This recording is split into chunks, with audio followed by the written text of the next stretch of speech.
ngima.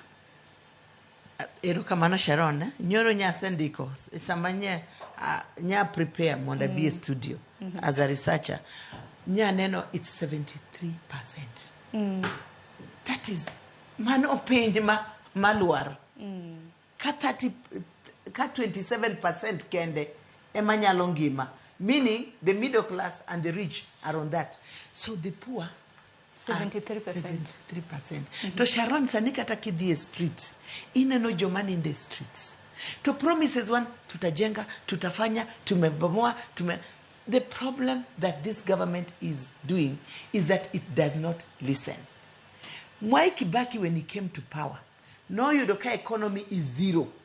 Kaka sanigi lando ninegi yudoka coffers are empty. But Kibaki was a listener. No bet pengi economies moko nene baba tim kama medjio Sara Martin.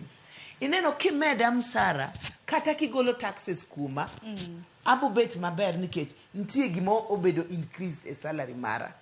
Gimar timore sani ni msachi matin no emidwa kao SHF 2.75% pari ikao kanyo. NSSF osebedo increased. IMF wachon government tighten. IMF is not interested in Kenyans. IMF is interested mondo waduok gop gima wantiere. Neneno medruok mar gope mabendo abiro bedo kwa chulo shilling billion 800 gi wiye. Parie. Koro in pare ja Kenya chielni. Sharon Msachi mani chako chamo maybe 2020. Poko bedo increased kata ndururu. To sani bech stima bebo di malo. Bech mafuta poko dhi piny.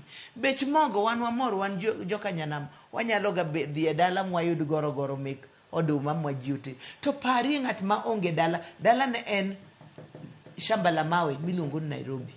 Msache kaka noketne 5,000, 10,000 kaka watchman. 10,000 itimoga ango Sharon.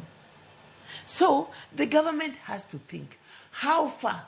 A government that continues taxing its people is not a sensitive government. And it's a government that is economically going down.